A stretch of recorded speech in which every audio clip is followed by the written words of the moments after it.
Kita tilawah terlebih dahulu. Hadirin yang punya Al-Quran, dibuka Al-Qurannya.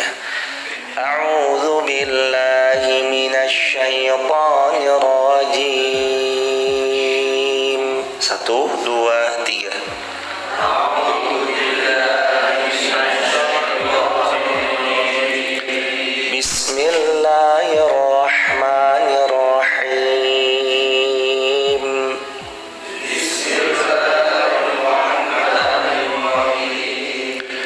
Wa idz ibtala Ibrahim rabbuhu bikalimatin wa idz ibtala Ibrahim rabbuhu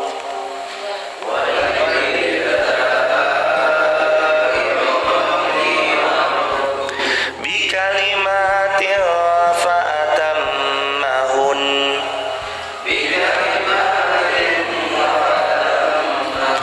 qala inni ja'iluka linnasi imama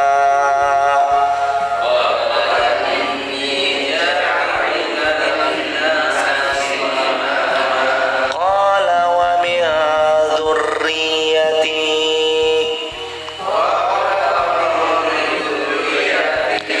qala la yanalu 'ahdiz zalimin.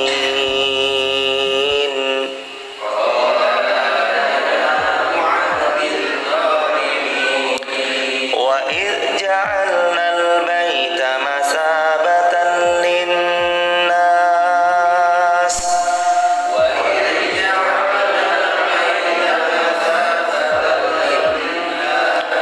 wa amnan wattakhidhu min maqami Ibrahim musalla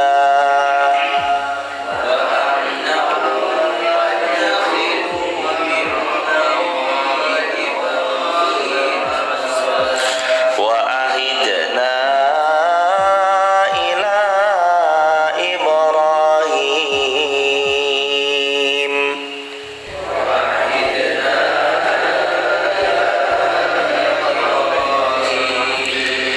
Ibrahim wa Ismail an tahhira baitiya lit-taifin.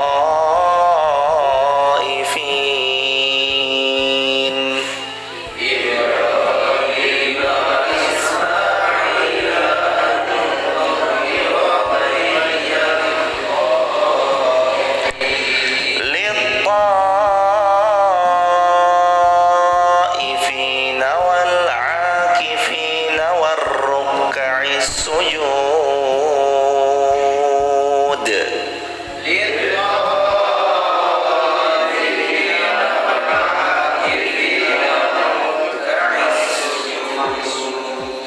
Ayat 126-nya, wa idh qala Ibrahim rabbi ij'al hadza baladan amina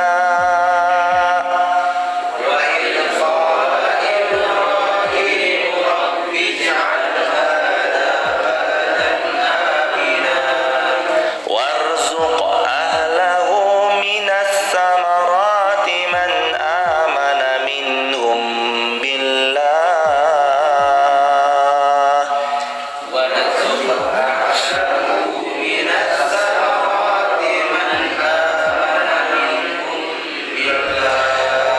man amana minhum billahi wal yawmil akhir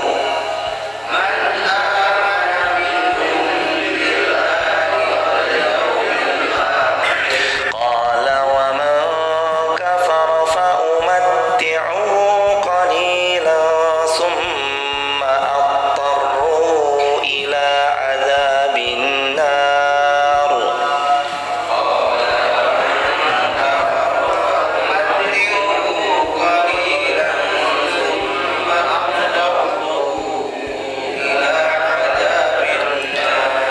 ila 'adzabin nar wa bi'sal masir.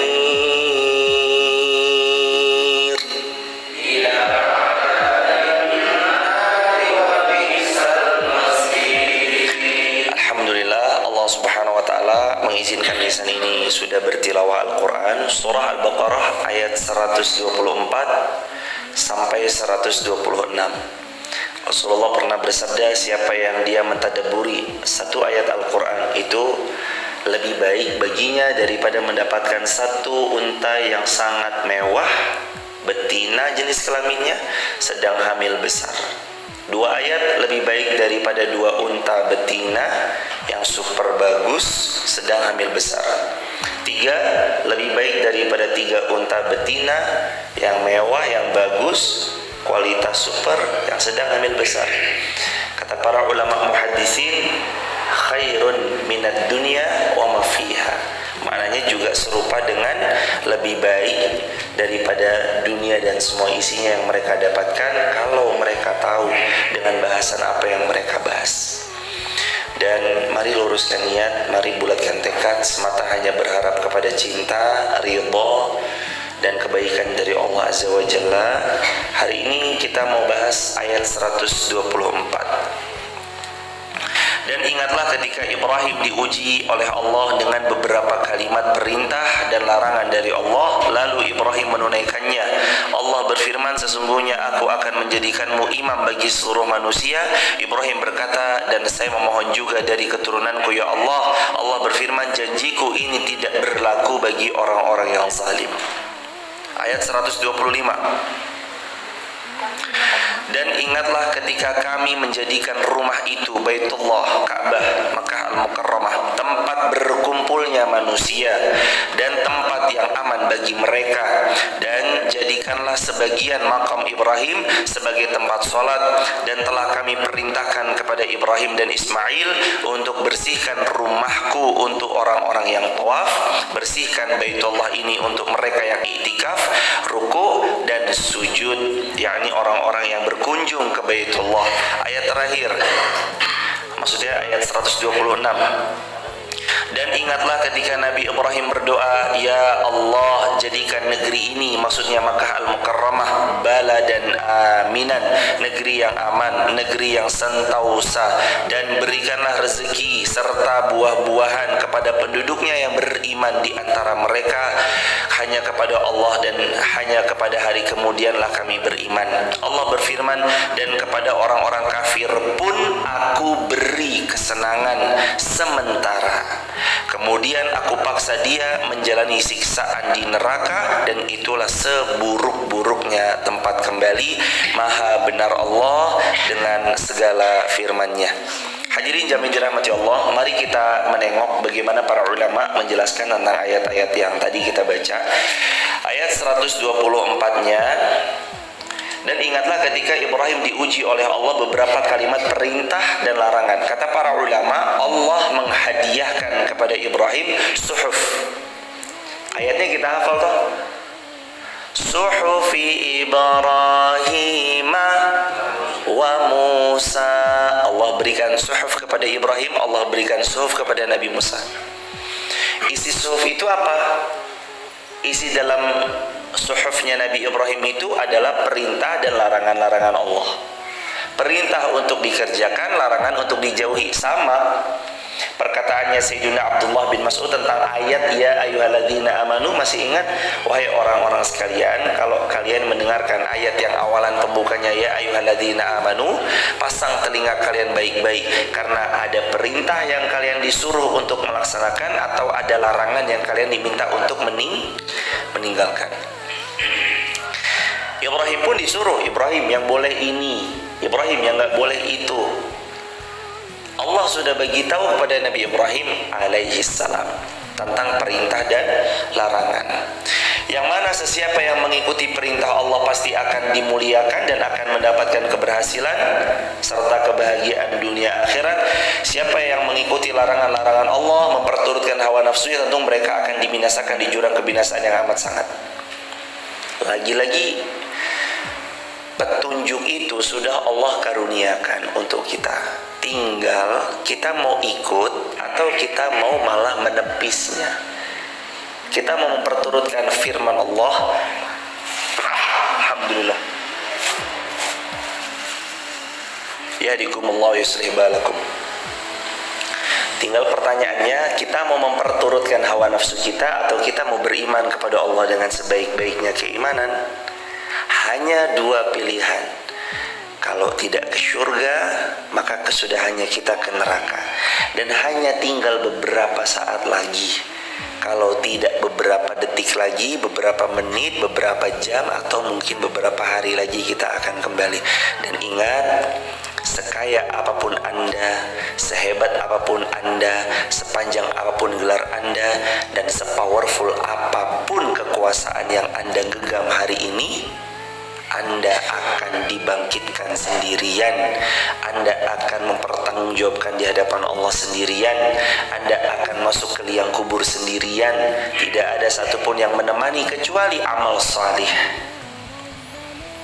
Gak ada penolong, gak ada yang bisa memberikan sesuatu kebaikan kecuali amal salih kita pribadi. Dan amal salih yang kita lakukan semasa hidup, yang itu menjadi jariah buat kita, termasuk sedekah kita, ilmu bermanfaat yang masih dilaksanakan, dipakai, diajarkan, difahamkan, diamalkan, serta anak-anak soleh yang terus tulus ikhlas mendoakan kita. Itu amal jariah kita. Lainnya udah gak ada lagi.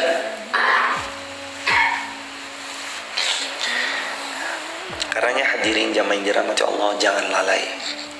Dunia sebentar, jangan lalai. Akhirat nyata. Semakin dikejar, semakin dunia menjauh. Akhirat tak kau kejar pun ia semakin mendekat.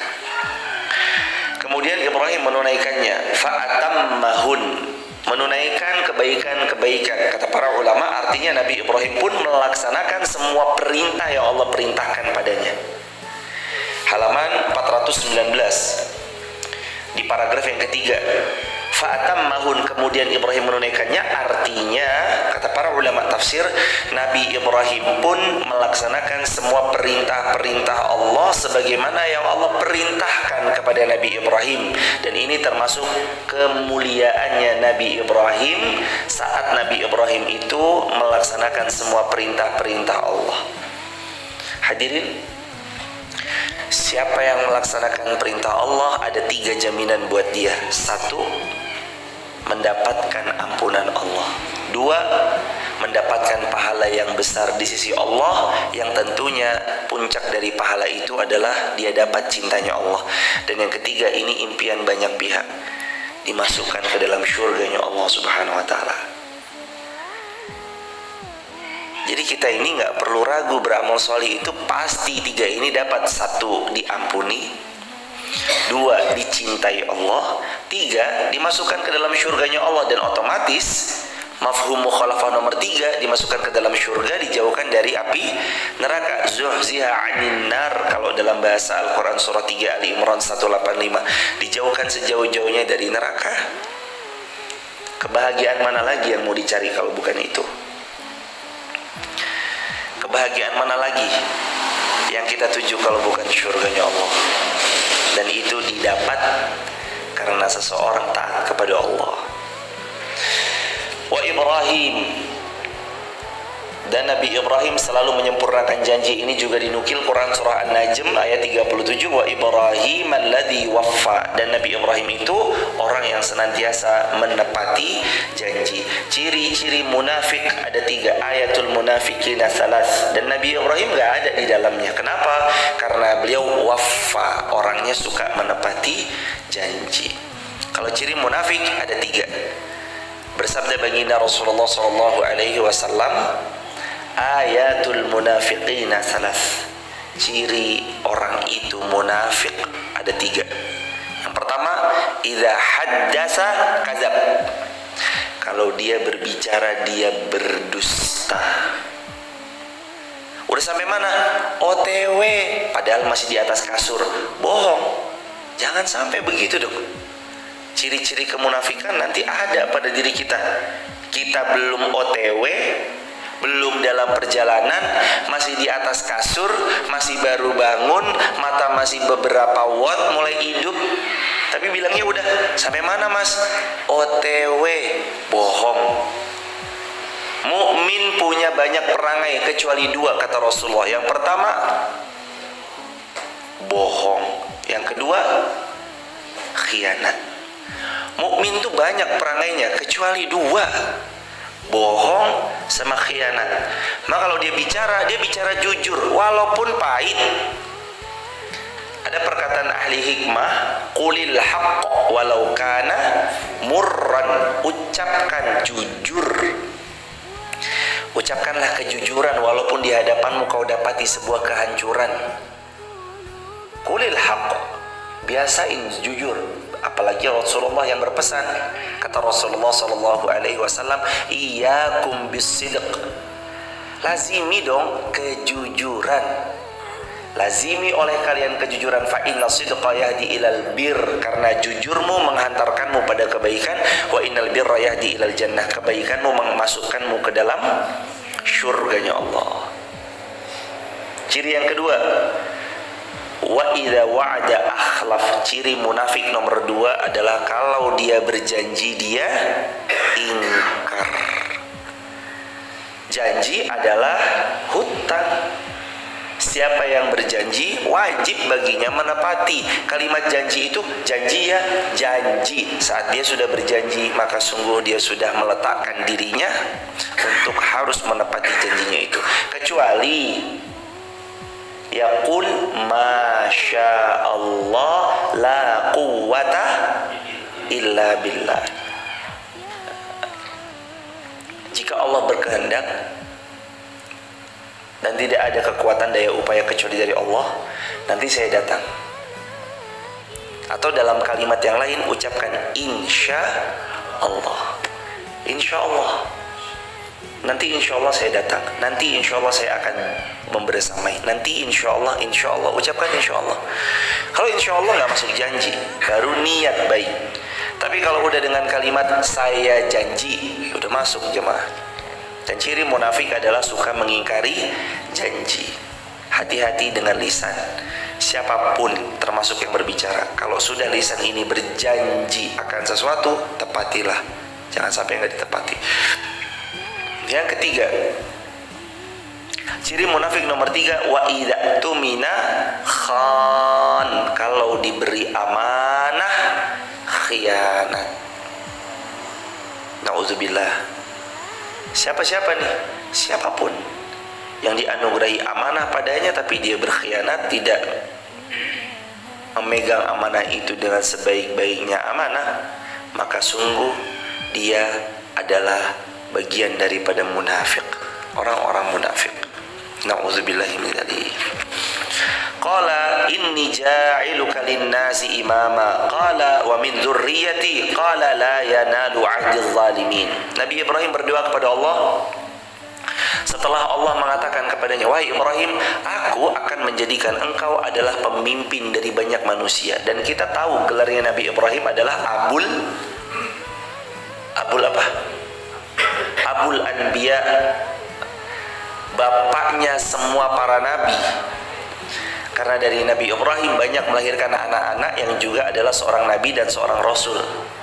Maka benar Allah menjadikan Nabi Ibrahim pemimpin dari banyak penghulu manusia. Pemimpin daripada manusia. Bapaknya daripada para nabi, Nabi Ibrahim. Tapi Nabi Ibrahim terus kemudian meminta kepada Allah, dan ini harus diamalkan oleh setiap orang tua. Harus diamalkan oleh setiap orang tua. Qala wa min dzurriyyati. Ya Allah, jadikan juga untuk anak cucu keturunan-keturunanku agar mereka menjadi imamnya orang-orang yang saleh. Ya Allah, jadikan juga anak cucu keturunanku hamba-hamba yang ahli ruku, ahli sujud, ahli ibadah, ahlul Quran. Jadikan mereka ahli sedekah, ahli majlis taklim, ahli hadir kajian majlis ilmu, ahli untuk membaca hadismu, hadis-hadis nabimu, ahli untuk mengeluarkan tenaga effort terbaiknya menolong agamamu. Yang dilakukan Nabi Ibrahim harus dicontoh oleh setiap orang tua. Qala wa min dzurriyyati. Ya Allah, untuk keturunanku juga ya Allah. Artinya setiap orang tua wajib meminta kepada Allah untuk terus mendoakan anak-anaknya. Harus. Jangan sampai enggak. Karena Nabi Ibrahim alaihi salam sudah mencontohkan.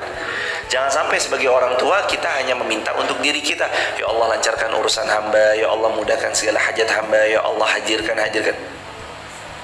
Jangan doa untuk diri sendiri. Doakan anak cucu keturunan kita sampai hari kiamat. Karena hari ini anakmu 100 tahun lagi boleh jadi keturunanmu ada 50.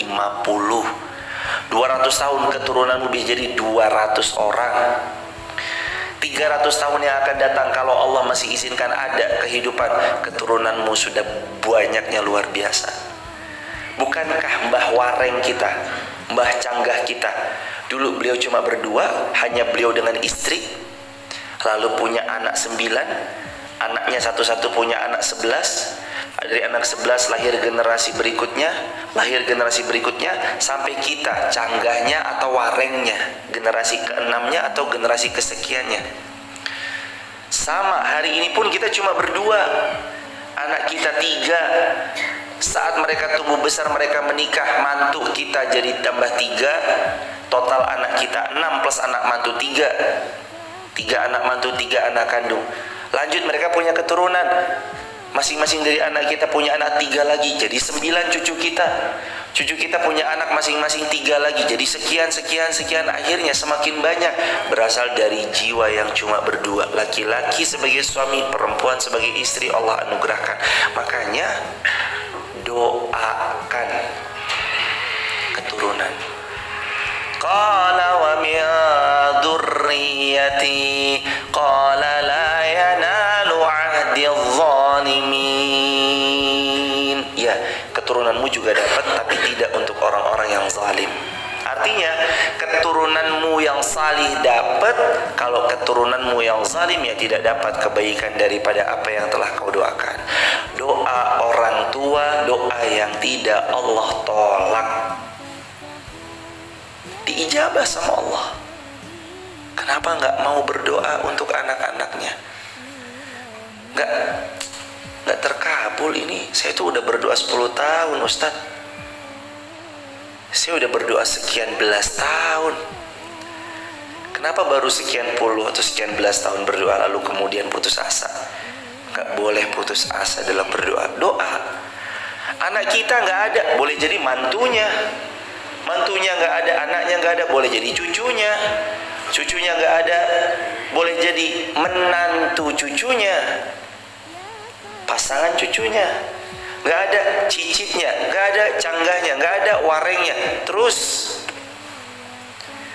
makanya doain keturunan kita ini. Nggak boleh mendoakan hanya untuk diri sendiri. Doakan diri kita, keluarga kita, anak-anak kita, keturunan kita sampai hari kiamat.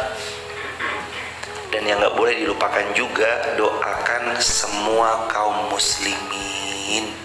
Doain kaum muslimin semuanya. Hadirin, kata Rasulullah, ada 3 doa yang tidak akan Allah tolak kalau mereka berdoa. Yang pertama, da'watul musafir. Doanya siapa? Musafir. Yang kedua, da'watul walid liwaladih. Doanya orang tua kepada anak-anaknya. Kata para ulama muhaddisin, sebagian ada yang berpendapat termasuk doa seorang kakek nenek kepada cucunya, termasuk doa mbah buyut kepada cicitnya, dan terus keturunannya sampai hari kiamat. Itu termasuk da'watul walid liwaladih, doa orang tua kepada anaknya. Maka orang tua harus sering-sering doakan anak keturunannya. Karena Allah nggak nolak. Allah tidak menolak da'watul walid liwaladi.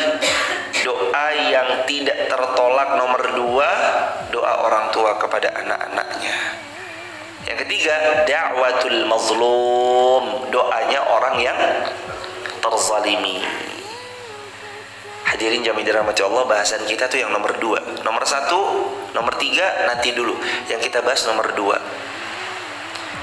Doakan keluarga, anak-anak, cucu, keturunan. Ya Allah, jadikan besok anak cucu keturunanku ya Allah baninya Irfan, baninya Hadi, bani Bama, bani Jio, bani Roto, bani Ari, bani Edi, bani Junet, jadikan ya Allah baniku menjadi ahli sujud, ahli ruku, ahli dalam bidang ilmu, ahli sedekah, ahli dalam Al-Quran. Banyak-banyak minta.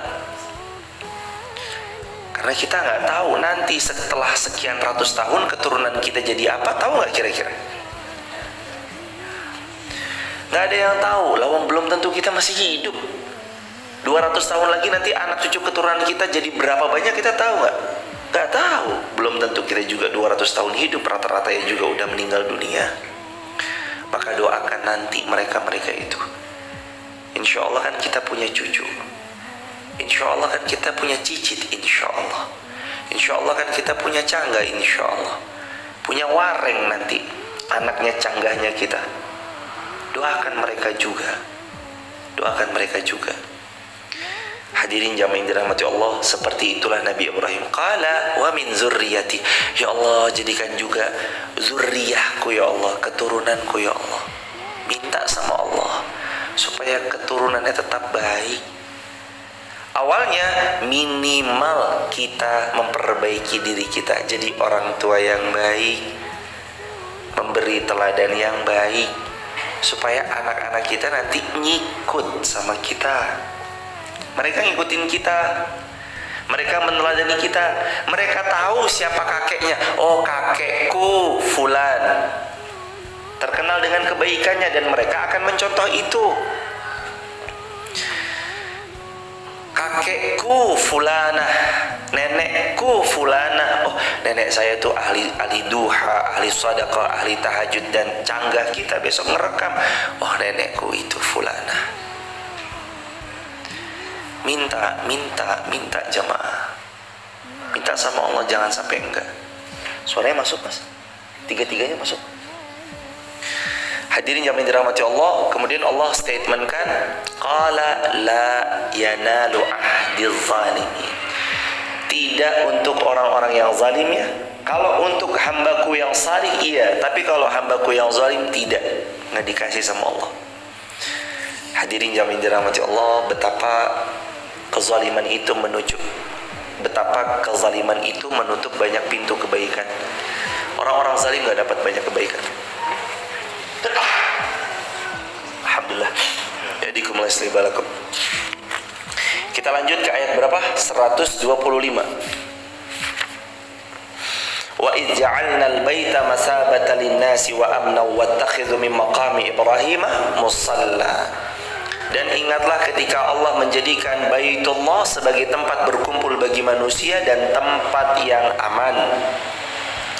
Makna tempat berkumpul bagi manusia adalah orang datang dan pergi untuk melaksanakan haji dan umrah. Dan kita tahu sampai detik ini, the city that never sleep, salah satu kota yang tidak pernah tidur, yang selalu ada 24 jam, isinya beribadah kepada Allah, isinya bertasbih memuji Allah, mengagungkan namanya Allah, syiarkan Al-Qur'annya Allah, syiarkan daripada amal salih banyak-banyak di sana. Masjidil Haram, Makkah Al-Mukarramah tidak pernah tertutup. Kalau Masjid Nabawi ada tutupnya, jam 12 sampai jam 1 dibersihin doang, hanya dibuka bagian pintu, salah satu pintu aja, yang lain sedikit ditutup. Tapi kalau Masjidil Haram buka 24 jam. Setiap hari orang tawaf di sana, setiap hari orang sa'i di sana, setiap menit bahkan. Insya Allah mudah-mudahan teman-teman di TikTok, YouTube, Instagram, sahabat yang ada di Masjid Fatimah Garung yang belum haji, belum umrah, mudah-mudahan Allah segerakan berhaji berumrah. Yang sudah pernah Allah izinkan kembali lagi dan lagi, rutin setiap tahun berumrah insya Allah. Sayyiduna Abdullah bin Abbas berkata, manusia datang ke sana, mereka merasa hajat keinginannya belum, apa yang belum terpenuhi dipenuhi di sana. Maka mereka datang, lalu mereka pulang, kemudian mereka datang lagi dan lagi. Halaman 425. Jadi maknanya kata Sayyidina Abdullah bin Abbas, Ada banyak manusia punya hajat, mereka datang membawa hajatnya masing-masing. Mereka datang ke Baitullah, Ka'bah, rumahnya Allah, Masjidil Haram, membawa proposal hidupnya masing-masing. Ya Allah, ini proposal hidupku, ridhoilah. Ya Allah, ini proposal hidupku, berkahilah. Ya Allah, ini proposal hidupku, mudahkanlah. Dibawa proposal hidupnya. Lalu kemudian dia pulang membawa hadiah dari Allah, terkabulkannya apa yang mereka pinta. Lalu kata Sayyidina Abdullah bin Abbas apa? Dan mereka pun kemudian datang lagi. Mereka pun kemudian kembali lagi, kembali ke Baitullah. Siapa yang merasakan rindu paling dalam tentang mau berkunjung rumahnya Allah? Biasanya mereka yang merasakan rindu paling dalam adalah seluruh orang-orang yang beriman tanpa terkecuali, baik yang sudah pernah ke sana maupun yang belum pernah ke sana.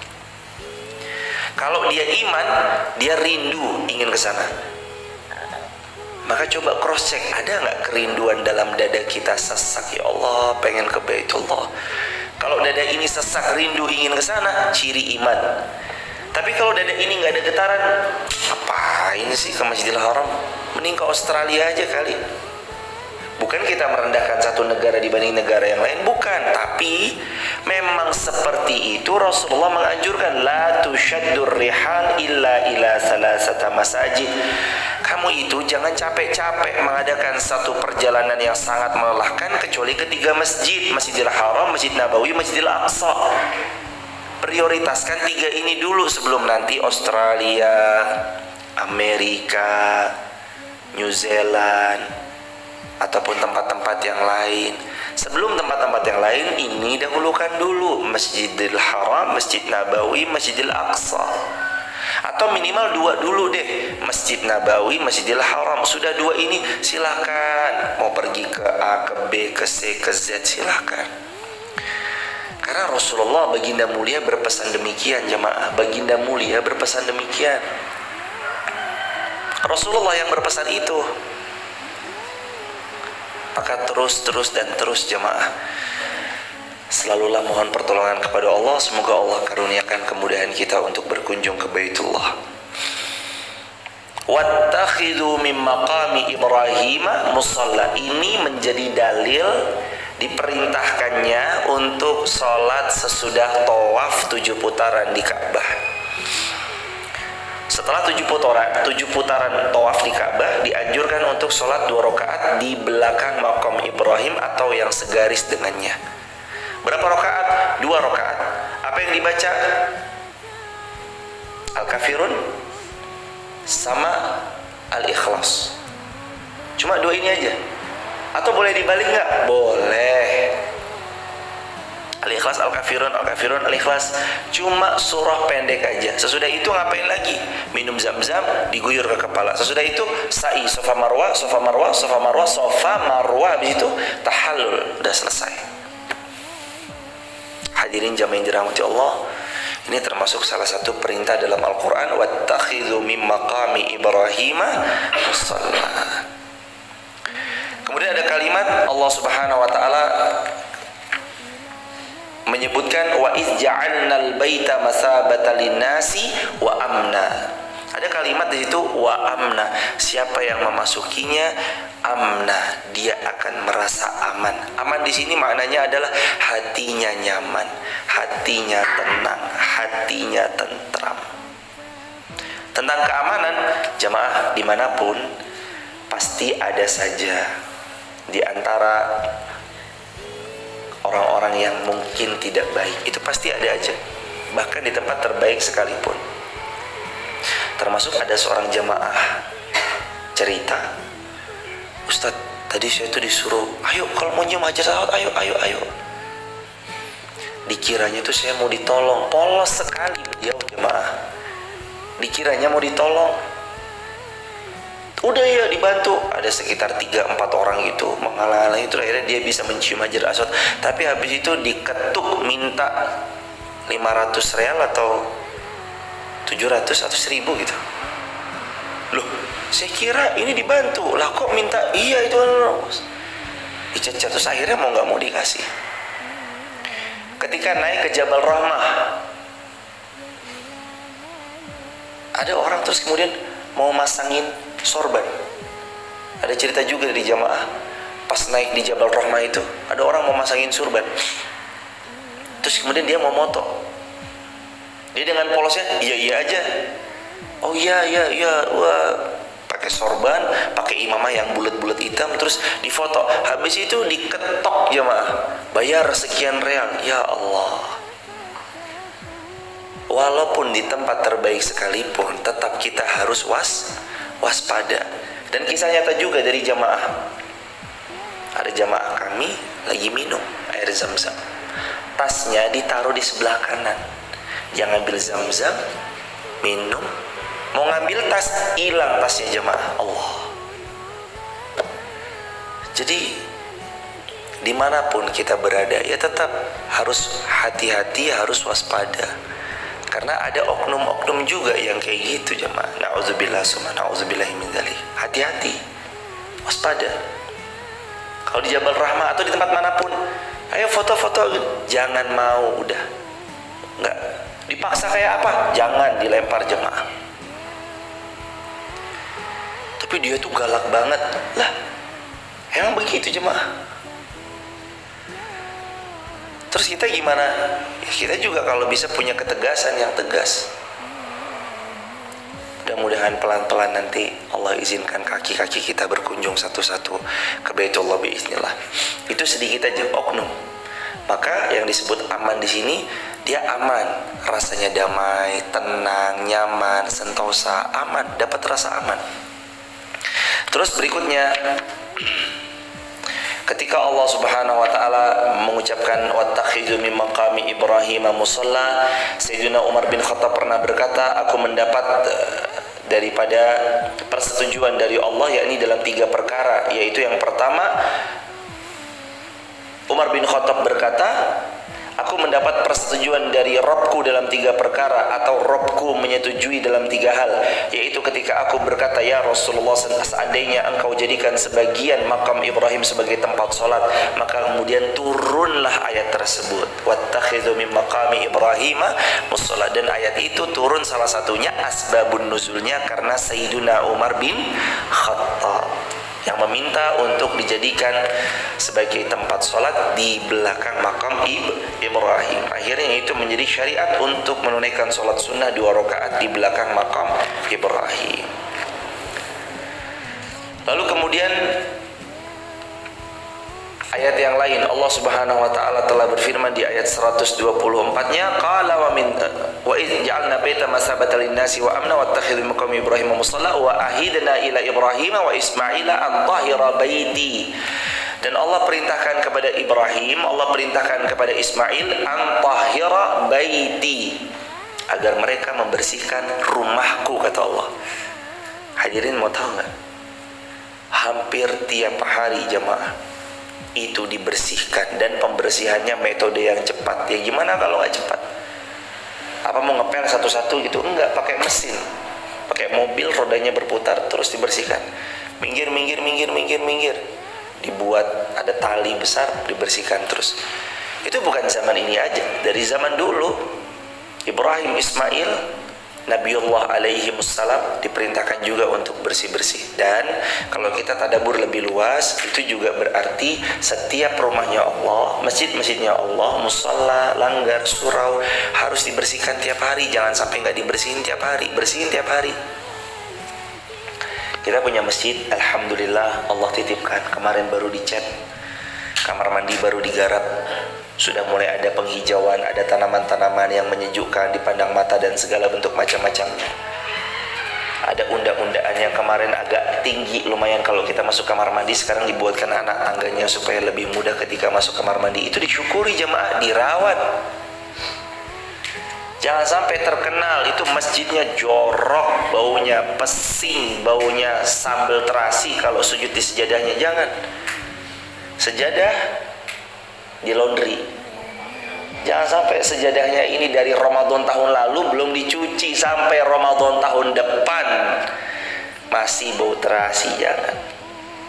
Kalau perlu belikan sejadah yang baru, belikan sejadah yang baru.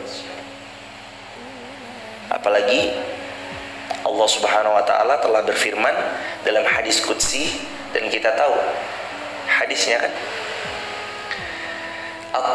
hadis Nabi riwayat Imam Bukhari Muslim, at-tahuru syatrul iman, kebersihan itu sebagian daripada iman.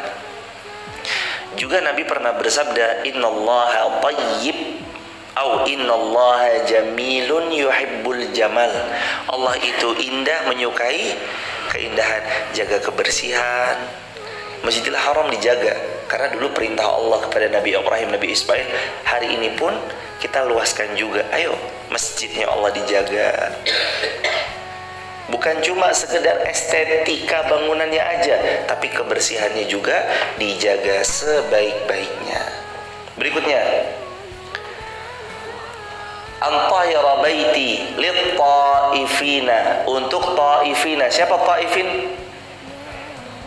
Untuk mereka yang tawaf. Wal akifina, dan untuk siapa akifin? Orang-orang yang iktikaf.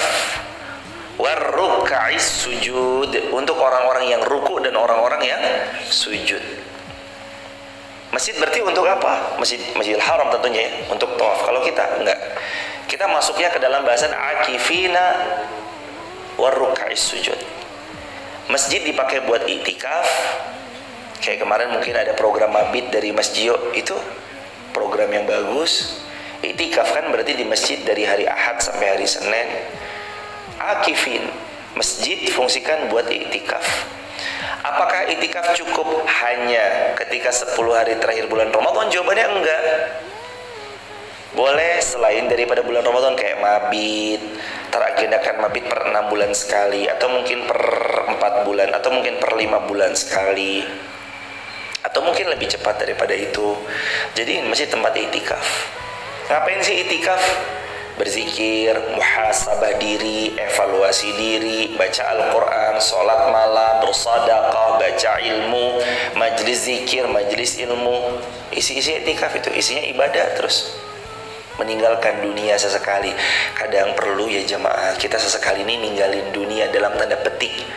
Bukan untuk tidak peduli kepada dunia, tapi maksudnya untuk memfokuskan diri kita mengejar akhirat yang selama ini sering kita lalaikan.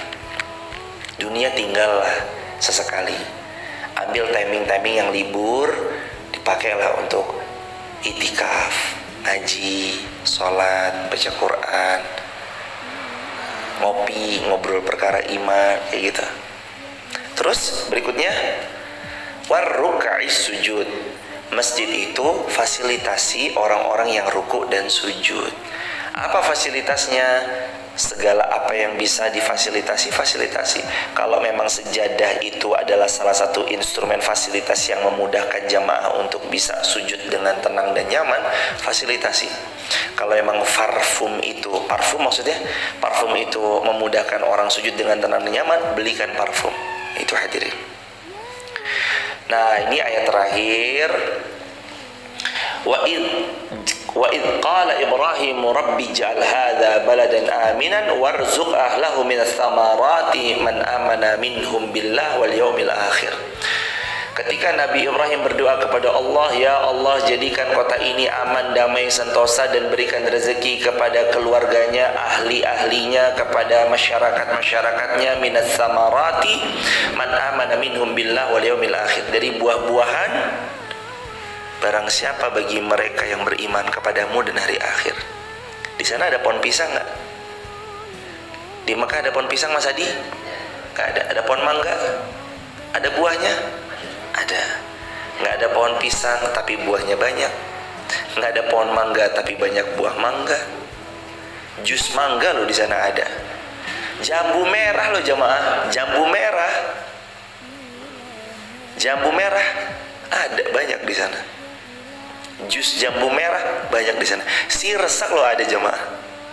Sirsak. Wah, kalau itu Allahu a'lam, saya belum pernah nemu. Kalau jengkol saya belum nemu. Mungkin ada ya, tapi saya belum nemu.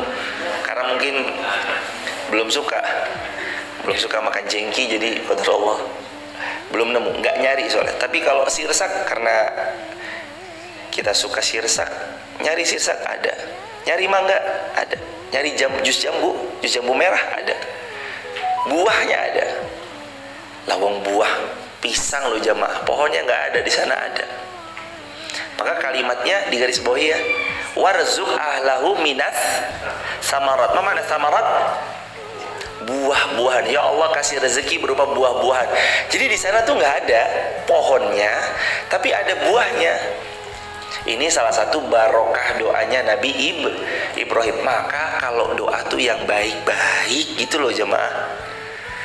Ya Allah, jadikan desa Garung, Wonosobo, Jawa Tengah, dan semua desa di Indonesia, dan semua kota di Indonesia, dan semua dunia yang dihuni oleh siapapun juga menjadi tempat yang kau berkahi. Atau minimal desa Garung dulu deh. Ya Allah, desa Garung ini semoga makmur, panen kentangnya gede-gede, panen wortelnya seger-seger, panen kol ya kalau bisa harganya jangan 500. Kasihan masa udah capek gini-gini panen gope harganya 500 per kilo. Itu buat nutup, Masya Allah perjuangannya aja nombok itu hadirin. Nah makanya banyak-banyak doa yang baik-baik. Ya Allah, dulu ini dikenal terminal ini, terminal yang isinya A, B, C, X, Z. Jadikan semuanya ahli sujud, ahli ruku, anak cucu keturunannya jadi lingkungan-lingkungan yang agamis. Doa. Kadang berdoa aja kita nggak mau. Padahal doa itu sangat-sangat berpotensi merubah segala keadaan dengan izin Allah Subhanahu wa taala. Makanya Nabi Ibrahim berdoa. Kemudian Mekah jadi tempat yang penuh barokah. Syaratnya man amana minhum billah wal yaumil akhir. Syaratnya harus beriman kepada Allah dan hari akhir. Jangan sampai nggak beriman, mintanya banyak tapi dia nggak mau beriman. Mintanya banyak tapi dia lalai. Mintanya banyak tapi nggak mau melaksanakan kewajiban. Lah kan aneh. Dia minta sama Allah, dia tahu Allah yang maha pemberi, tapi dia nggak mau menjalankan perintah Allah, kan aneh. Pak Direktur, tolong saya mau gaji ini. Lah kamu minta gaji, kamu menjalankan perintah saya aja enggak, ngapain saya gaji kamu? Kan begitu hadirin. Maka ada konsekuensinya kalau mau doanya diijabah. Salah satu yang Nabi Ibrahim telah pernah lakukan, berdoa yang baik. Yang kedua, berimanlah. Oh jadi doa tuh nggak boleh yang buruk-buruk. Tidak, doa harus yang baik-baik. Allah akan kabulkan doa seorang hamba selama hamba itu berdoa yang baik-baik, kecuali orang yang terzalimi. Orang yang terzalimi bebas dia mau doa apa aja. Karena tadi Nabi berpesan wattaqu da'watal mazlum, hati-hati kamu dari doa orang yang terzalimi, karena nggak ada hijab antara beliau dengan dikabulkannya doa beliau oleh Allah Subhanahu wa taala. Maka hati-hati kalau sama orang yang terzalimi. Qala wa man kafara fa umatti'uhu qalilan thumma adtarruhu ila adzabin nar wa bi'sal masir. Dan kalau ada yang kafir, kepada mereka yang kafir pun fa umatti'uhu qalilan, kami kasih kesenangan buat mereka. Qalil tapi sedikit, tapi sementara. Jadi orang-orang kafir dapat kesenangan enggak? Dapat di dunia, tapi sementara, tapi sedikit. Lalu kemudian summa attarruhu ila adzabin nar, tapi kemudian kami lemparkan mereka ke neraka. Wa bi'sal masir, dan kami hempaskan mereka ke jurang api neraka, dan itulah seburuk-buruk tempat kembali. Jadi orang kafir itu Allah yang berfirman memang kepada bahkan mereka yang kafir, Allah itu beriman, kami kasih kesenangan buat mereka, tenang aja. Fa umatti'uhu qalilan, kami bagi kesenangan buat mereka, tapi ketahuilah kesenangan yang mereka terima itu dikit. Walaupun mereka punya hotel, walaupun mereka punya villa, walaupun mereka tanahnya di mana-mana, walaupun mereka rumahnya luar biasa, walaupun mereka banyak hartanya sampai 7 turun tak akan habis, kalau mereka kafir tidak beriman kepada Allah, fa umatti'uhu qalilan, itu masih sedikit yang Allah kasih. Kata Rasulullah, dunia ini satu nikmat yang Allah turunkan di dunia, dan 99 nikmat Allah simpan di surga. Maka satu nikmat ini aja udah membuat manusia tergila-gila dengannya, apalagi yang 99 nikmat besok. Ya Allah, masukkan kami ke dalam surga ya Allah. Allahumma inna nas'alukal jannah, Allahumma inna nas'alukal jannah, Allahumma inna nas'alukal jannah wa na'udzubika minan nar. Amin ya rabbal alamin. Sampai sini kajian kita. Bila mana ada yang mau didiskusikan, waktu dan tempat dipersilakan. Buat teman-teman yang mau bergabung di grup WhatsApp kajian saya, teman-teman bisa tap link di bio, sebut nama, asal kota, asal negara. Terima kasih banyak sahabat TikTok, sahabat YouTube, sahabat Instagram. Semoga Allah memuliakan sahabat semuanya. Barakallahu fikum.